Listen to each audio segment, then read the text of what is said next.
ইরানে হামলা হতে পারে আজই, মধ্যপ্রাচ্যের মিত্রদের সতর্ক করলেন ট্রাম্প। ইরানের বিরুদ্ধে এক ভয়াবহ সামরিক অভিযানের দ্বারপ্রান্তে দাঁড়িয়ে আছে যুক্তরাষ্ট্র। মার্কিন সংবাদ মাধ্যম দ্য ড্রপসাইট নিউজের এক প্রতিবেদনে দাবি করা হয়েছে, প্রেসিডেন্ট ডোনাল্ড ট্রাম্প চাইলে আজ রোববার 1 জানুয়ারি থেকেই ইরানে সুপরিকল্পিত হামলা শুরু হতে পারেন। তবে এই হামলার মূল লক্ষ্য কেবল ইরানের পারমাণবিক বা ক্ষেপণাস্ত্র কর্মসূচি ধ্বংস করা নয়, বরং শীর্ষ নেতৃত্বের ওপর শিরচ্ছেদ কৌশল প্রয়োগ করে দেশটিতে সরকার পরিবর্তন বা রেজিম চেঞ্জ ঘটানো। মার্কিন যুদ্ধ পরিকল্পনাকারীরা মনে করছেন, ইরানের Islamic revolutionary guard corps IRGC এর নেতৃত্বকে সরিয়ে দিতে পারলে সাধারণ মানুষ রাস্তায় নেমে আসবে এবং বর্তমানপন্থীদের পতন ঘটবে। সাবেক এক শীর্ষ মার্কিন গোয়েন্দা কর্মকর্তার দেওয়া তথ্যমতে ইসরায়েলি প্রধানমন্ত্রী বেনিয়ামিন নেতানিয়াহু এই হামলার জন্য অধীর আগ্রহে অপেক্ষা করছেন। তিনি ট্রাম্পকে এই আশ্বাসও দিয়েছেন যে তেহরানে পশ্চিমা ঘেঁষা নতুন সরকার গঠনে ইসরায়েল পূর্ণ সহযোগিতা করবে। ট্রাম্প নিজেও শুক্রবার 10 এপ্রিল ওভাল অফিসে এক বক্তব্যে বিশাল মার্কিন নৌবহর ইরানের দিকে এগিয়ে যাওয়ার বিষয়টি নিশ্চিত করেছেন। এই পরিস্থিতির গুরুত্ব অনুধাবন করে মধ্যপ্রাচ্যের আরব দেশগুলো এখন চরম সতর্কাবস্থায় রয়েছে। ইতিমধ্যে সৌদি আরব এবং সংযুক্ত আরব আমিরাত সাফ জানিয়ে দিয়েছে যে ইরানের বিরুদ্ধে কোনো সামরিক অভিযানে তারা তাদের আকাশ সীমা বা আঞ্চলিক জলসীমা ব্যবহার করতে দেবে না। এদিকে সম্ভাব্য মার্কিন হামলা মোকাবিলায় ইরানও নজিরবিহীন পাল্টা হুমকি দিয়ে রেখেছে।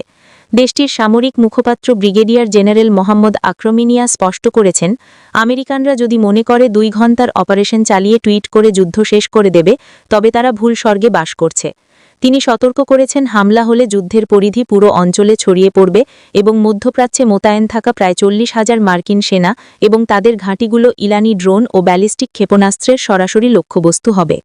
ইরানের বর্তমান সামরিক নেতৃত্ব এবার সীমিত প্রতিক্রিয়ার পুরনো নীতি ত্যাগ করে অন্তত 500 মার্কিন সেনার প্রাণহানি ঘটানোর লক্ষ্য নিয়ে কঠোর জবাব দেওয়ার প্রস্তুতি নিচ্ছে।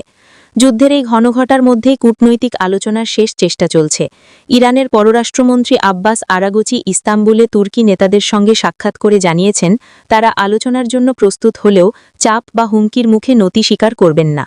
বিশেষ করে দেশের প্রতিরক্ষা এবং ক্ষেপণাস্ত্র সক্ষমতা নিয়ে কোনো আপোষ করা হবে না বলেও তিনি সাফ জানিয়ে দিয়েছেন।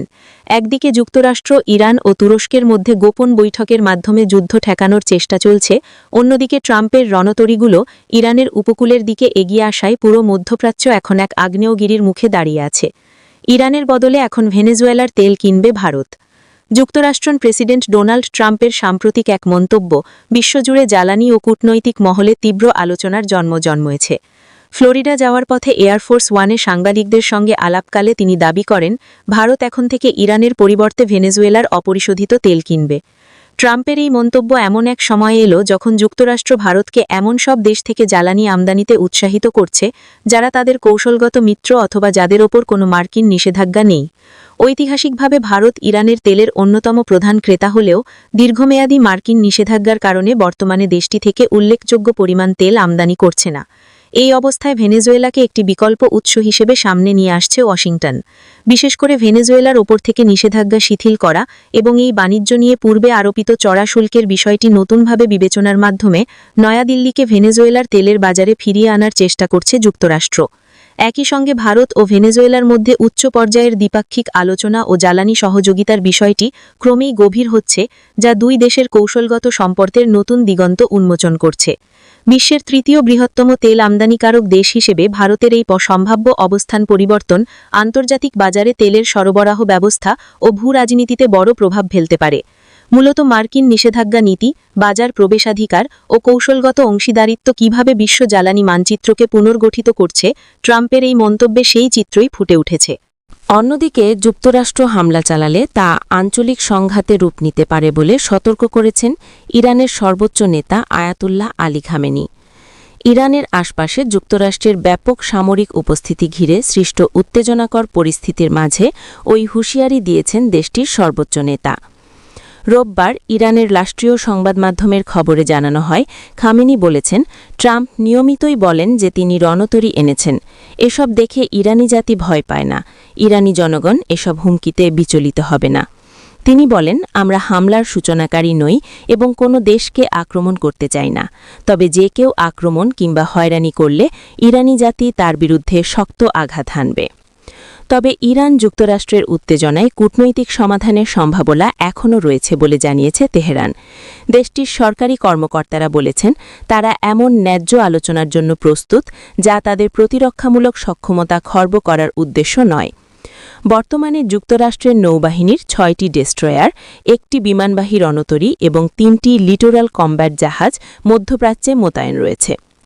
মার্কিন সংবাদমাধ্যম দ্য ড্রপ সাইট নিউজের এক প্রতিবেদনে দাবি করা হয়েছে প্রেসিডেন্ট ডোনাল্ড ট্রাম্প চাইলে আজ রোববার 1 জানুয়ারি থেকেই ইরানে সুপরিকল্পিত হামলা শুরু হতে পারেন। তবে এই হামলার মূল লক্ষ্য কেবল ইরানের পারমাণবিক বা ক্ষেপণাস্ত্র কর্মসূচি ধ্বংস করা নয়, বরং শীর্ষ নেতৃত্বের ওপর শিরোচ্ছেদ কৌশল প্রয়োগ করে দেশটিতে সরকার পরিবর্তন বা রেজিম চেঞ্জ ঘটানো। সাবেক এক শীর্ষ মার্কিন গোয়েন্দা কর্মকর্তার দেয়া তথ্যমতে ইসরায়েলি প্রধানমন্ত্রী বেনিয়ামিন নেতানিয়াহু এই হামলার জন্য অধীর আগ্রহে অপেক্ষা করছেন। তিনি ট্রাম্পকে এ আশ্বাসও দিয়েছেন যে তেহরানে পশ্চিমা ঘেঁষা নতুন সরকার গঠনে ইসরায়েল পূর্ণ সহযোগিতা করবে। ট্রাম্প নিজেও শুক্রবার ওভাল অফিসে এক বক্তব্যে বিশাল মার্কিন নৌবহর ইরানের দিকে এগিয়ে যাওয়ার বিষয়টি নিশ্চিত করেছেন। এই পরিস্থিতির গুরুত্ব অনুধাবন করে মধ্যপ্রাচ্যের আরব দেশগুলো এখন চরম সতর্কাবস্থায় রয়েছে। ইতিমধ্যে সৌদি আরব এবং সংযুক্ত আরব আমিরাত সাফ জানিয়ে দিয়েছে যে ইরানের বিরুদ্ধে কোনো সামরিক অভিযানে তারা তাদের আকাশসীমা বা আঞ্চলিক জলসীমা ব্যবহার করতে দেবে না।